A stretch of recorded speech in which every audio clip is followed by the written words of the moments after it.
شخص حضور صلی اللہ علیہ وسلم کی بارگاہ میں حاضر ہوا، عرض کی یا رسول اللہ صلی اللہ علیہ وسلم کوئی ایسا عمل ارشاد فرمائیں کہ میں آسانی کے ساتھ جنت میں چلا جاؤں۔ تو نبی کریم صلی اللہ علیہ وسلم نے ارشاد فرمایا کہ مسجد کا امام بن جاؤ۔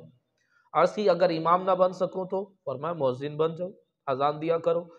عرض کی کہ اگر مؤذن نہ بن سکوں تو؟ فرمایا امام کے قریب کھڑے ہو کر نماز پڑھ لیا کر۔ جو جتنا زیادہ امام کے قریب ہوگا قیامت والے دن، وہ اتنا ہی زیادہ حضور کے قریب ہوگا۔ جو جتنا زیادہ امام کے قریب ہوتا ہے اتنا ہی زیادہ اللہ کی رحمتوں کا مستحق ہوتا ہے۔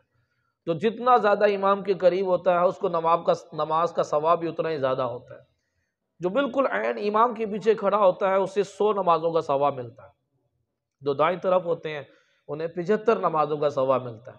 جو بائیں طرف ہوتے ہیں انہیں 50 نمازوں کا ثواب ملتا ہے، اور باقی دوسری تیسری چوتھی صف والے ان کو 25 نمازوں کا ثواب ملتا ہے۔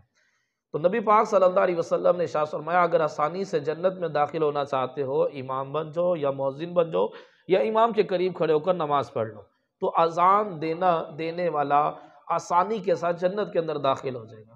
تو اذان کے اس طرح کے اور بڑے زیادہ فضائل ہیں۔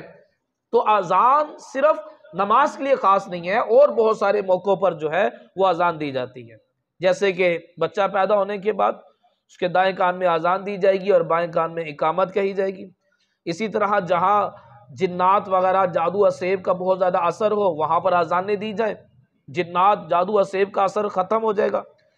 اور اسی طرح بد مزاج آدمی یا جانور کے کان میں، مرگی کا دورہ جس کو پڑ جاتا ہے اس کے کان میں اذان دی جائے، آگ لگی ہے لیکن قابو میں نہیں، کنٹرول میں نہیں آ رہی، اس وقت اذان دی جائے، اور اگر کوئی وبا پھیل گئی ہے تو اذان دی جائے، راستہ بھول گئے ہیں بتانے والا کوئی نہیں ہے تو اذان دی جائے۔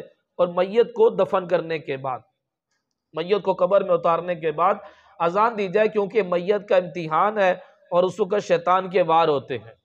تو جب اذان دی جاتی ہے شیطان بھاگتا ہے، تو جب قبر پہ کھڑے ہو کر اذان دی جائے گی شیطان بھاگے گا اور میت کو سوالوں کے جواب دینے میں آسانی ہوگی۔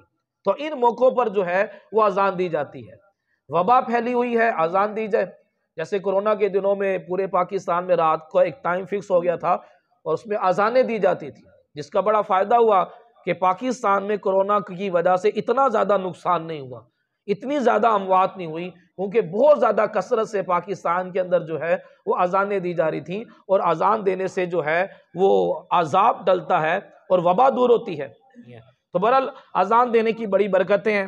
میرا آپ کو مشورہ ہے کہ ہمیں اپنے گھر میں کمروں میں اذانیں دینی چاہیے۔ جنات جادو و سیب نظر بد نظر حسد یہ گھر سے دور ہو جاتی ہے۔ اب ہمیں ایک بہت بڑی پرابلم جو ہے وہ ایشو جو ہے لوگ کیا کہیں گے، یہ جو جملہ ہے نا ہمیں بہت سارے اچھے کام کرنے نہیں دیتا۔ اور اگر جب کسی دن اگر آپ کے گھر سے اذان کی آواز آئی نا تو سننے والے بڑے تعجب کریں گے، وہ یہ گھر سے اذان کی آواز کیوں آ رہی ہے؟ گھر سے اگر مجرے کی آواز آ جائے تو خیر ہے، لیکن اذان کی آواز آ جائے تو ساروں کے کان کھڑے ہو جائیں گے، اذان کی آواز کیوں آ رہی ہے؟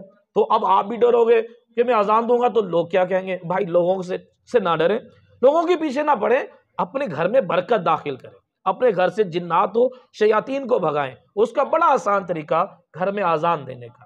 چلے اگر اتنا ہی لوگوں کا ڈر ہے تو کمرے میں اتنی آواز سے اذان دے لیں کہ کمرے سے باہر آواز نہ جائے۔ اس طرح کمروں میں اذان ڈیلی کا اگر معمول بنائیں تو انشاءاللہ جو جادو جنات نظر بد نظر حسد کے جو معاملات ہیں، جو وبائیں ہیں، وہ کرونا ہے ڈینگی ہے، یہ سب گھر سے بھاگ جائے گا۔ یہ اذان کی بڑی برکت ہے۔ تو یہ اپنے گھر میں اس چیز کو معمول بنائیں، اور اذان دینے کا ثواب بھی کتنا ہے۔ اذان دینے والے کے لیے حضور نے مغفرت کی دعا فرمائی، اذان دینے والے کے لیے سمندر میں مچھلیاں بلوں میں چونٹیاں اس کے لیے مغفرت کی دعا کرتی ہیں، اذان دینے والے کی قبر میں کیڑے نہیں پڑیں گے۔